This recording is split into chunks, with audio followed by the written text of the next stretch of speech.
In the spring of 2016, Andrew Miller stood on a sidewalk in downtown St. Louis, Missouri. He was holding a plain cardboard box, filled with the fragments of a career. Inside were framed certificates, a coffee mug with his old company logo, and a small photo of his family. But inside his chest was something much heavier, a deep, suffocating shame. Just 1 week earlier, Andrew had been a respected project manager at a rapidly growing tech firm. He was the guy people trusted.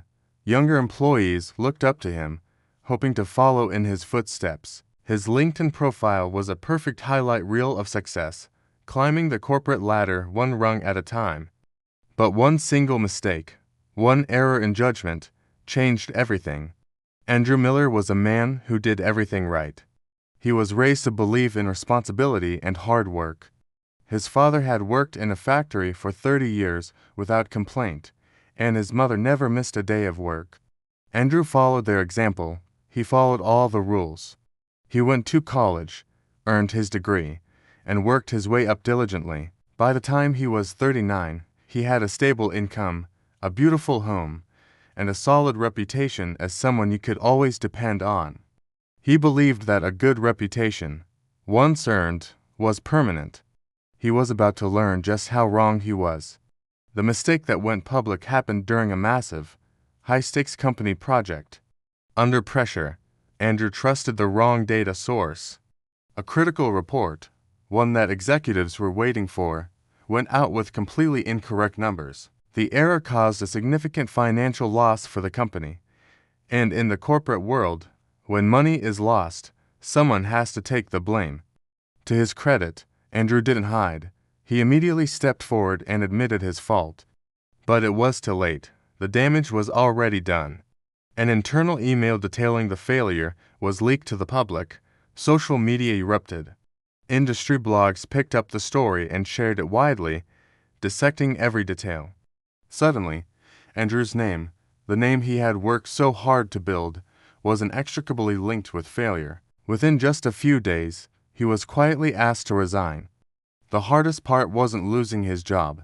It was the crushing silence that followed. It was losing the respect he had earned over 2 decades. Colleagues who once sought his advice stopped calling. Friends seemed to awkwardly avoid the topic whenever he was around. Online, the comments were anonymous and cruel, turning him into a caricature of incompetence. Andrew felt a wall closing in. He stopped posting online. He stopped answering messages from people he didn't know. At home, he would just stare at the wall for hours, replaying the same agonizing thought over and over. How can one mistake erase everything I've ever done right? He started applying for new jobs, plenty of them. But the interviews felt different now. They felt like interrogations.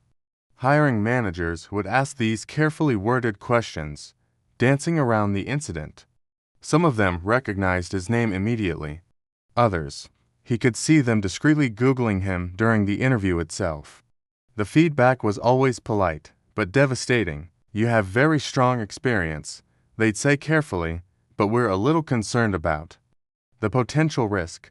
The rejection letters piled up, each one a polite reminder that his past was now his present.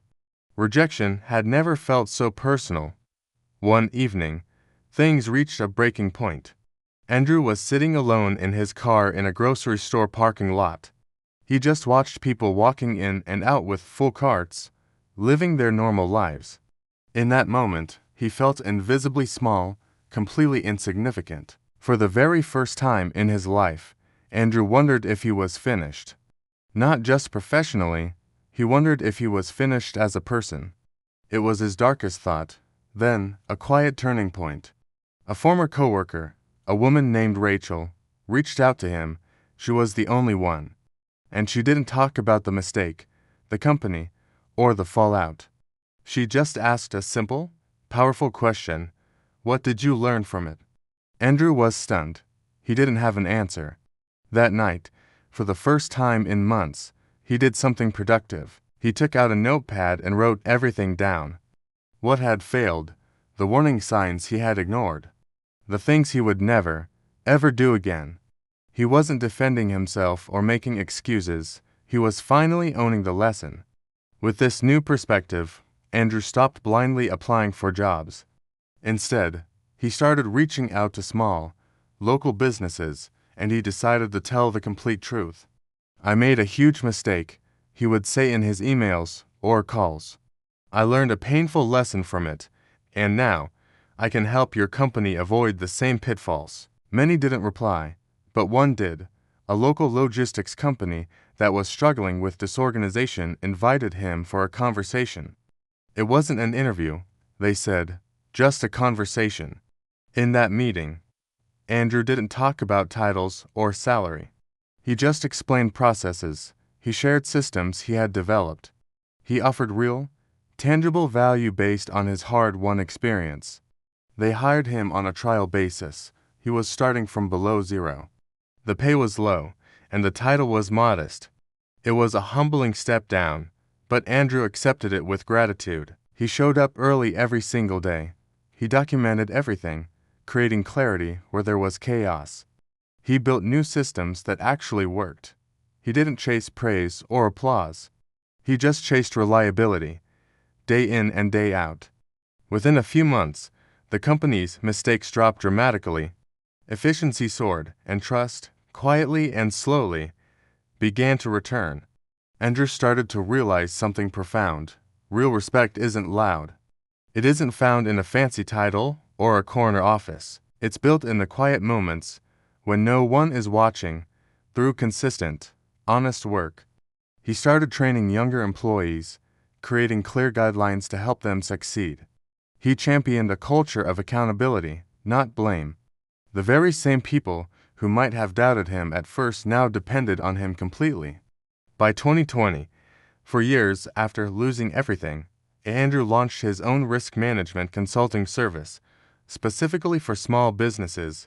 His brand wasn't flashy. It wasn't designed to go viral.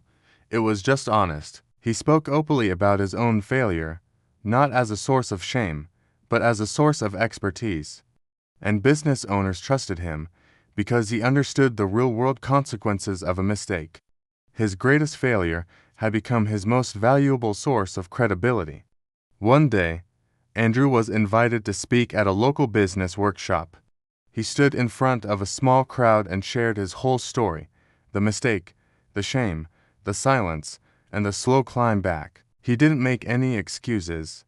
Afterward, a young man came up to him, his eyes filled with a mix of fear and hope.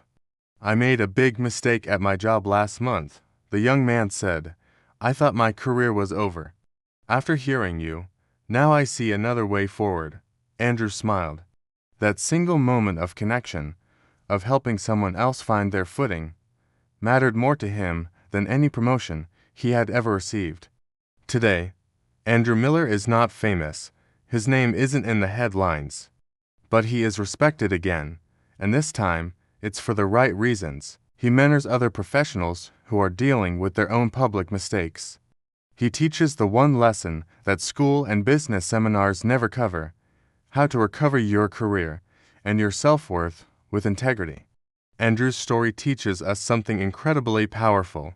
You are more than your worst moment. One failure, no matter how public, does not erase your value as a person. In fact, owning your mistakes builds a much stronger character than trying to avoid them ever will. So, if you're out there right now, being judged for one error, if you feel like you're completely defined by your past, if you think that trust, once broken, can never be rebuilt, remember Andrew's story. Your comeback doesn't need applause. It doesn't need to be loud or dramatic.